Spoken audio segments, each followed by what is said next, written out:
going on this week that is like not even funny. Like, it's so much going on this week. Oh my god. Let's just start. So let's see. Saya released a new song with Labrinth. It was a lot of mixtape releases on my mixtape.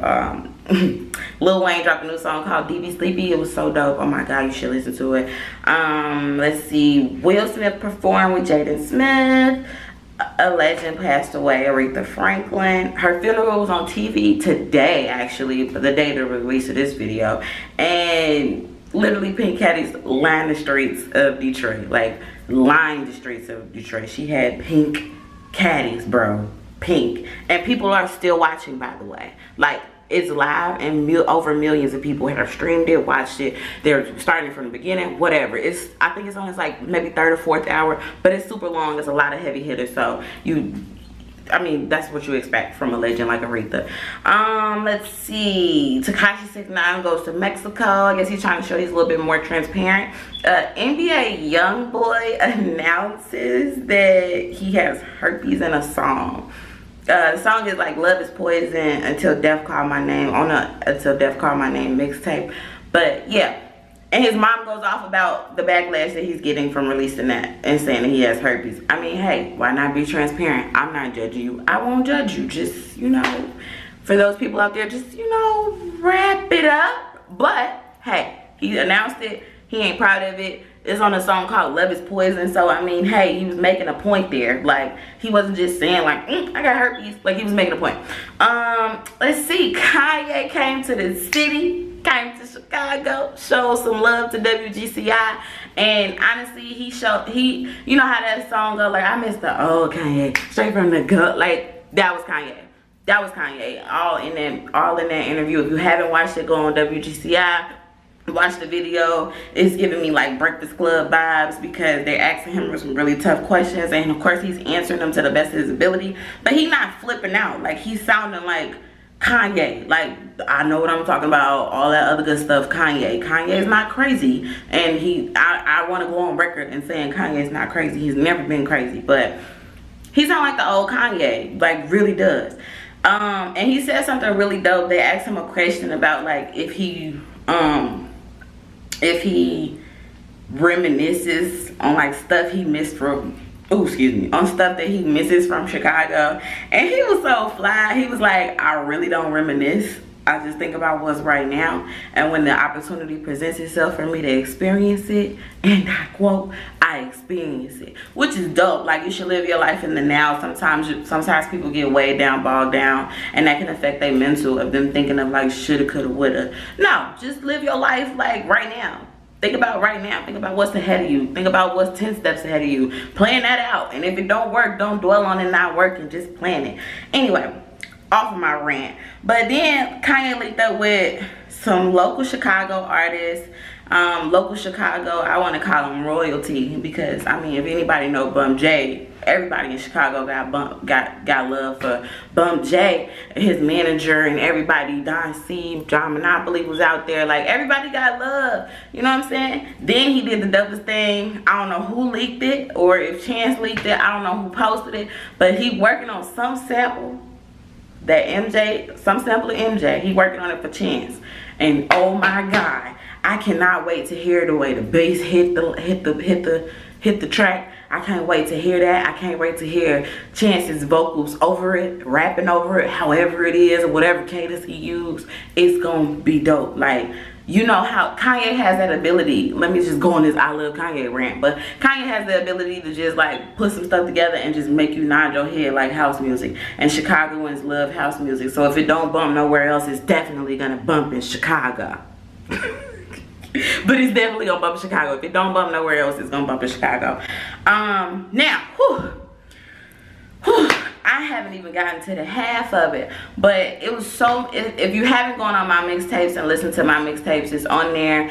If you want to check it out, if you want to check out my top 10 top 10 songs for this week that I love. I listed them below this video, so you'll be able to see it below. That's my top 10 songs. It's a mix of it. It's not just hip-hop, it's not just R&B, it's a mix of everything. With all of those releases, and a couple of things that I want to point out is about like the marketing of music. Some people know that there's a thing where artists just go crazy before they release something. We've seen that with like the heavy Twitter release with Kanye when he was releasing 7 songs. It was kind of a theme of him releasing those short albums, but it was also a theme of him tweeting crazy. Kanye do that every year. Like every time he want to release something, he tweet crazy. He calls a ruckus, and whether it's he's speaking from his heart or saying the truth, or whether he just coming out of his butt and somebody else is doing it, it's effective because it builds a conversation. It makes people either love him or hate him, which builds a conversation, which makes you be like, huh, Kanye released this song. I'm gonna listen to it just to see what this dude talking about. Like, what are you talking about? And they get on and they do crazy stuff on social media because we feed into it, and all we gotta do is scroll and tap. We feed into it, they do crazy stuff, and then when they release their music, guess what? It sells like hotcakes, or it sells like bean pies on 79th and Stony.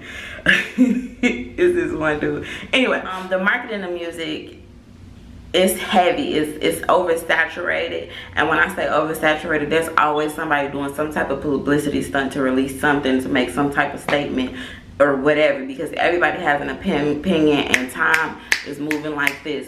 Like I said a lot of stuff in the beginning about like what happened this week, but guess what? That wasn't even half of it.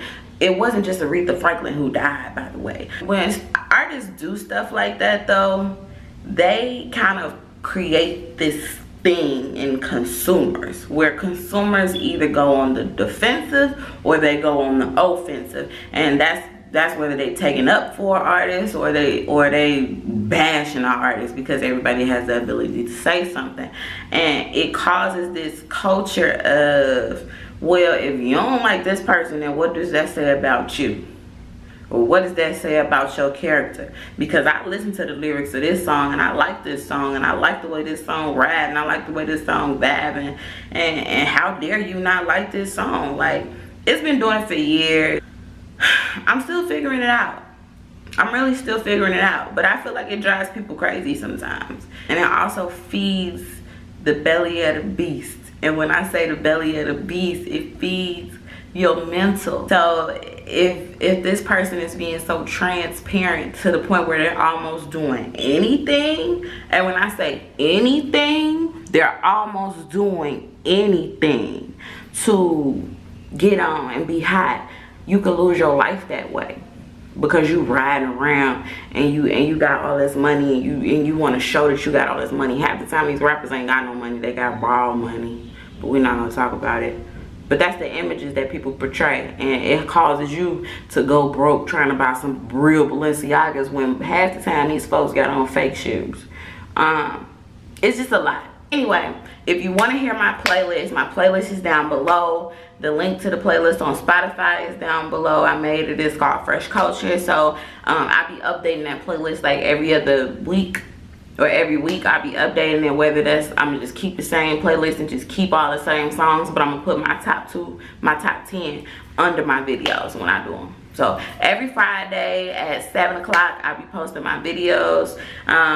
Like, subscribe, hit that bell button at the bottom if you want to keep up with me. Share my video, comment, and I'm trying to get to at least 100 subscribers. I know I got a very small number of subscribers, but guess what? I'm trying to beat that, and if I could beat 100, then let me beat 100. I'm just trying to be out here saying what I gotta say, doing what I gotta do.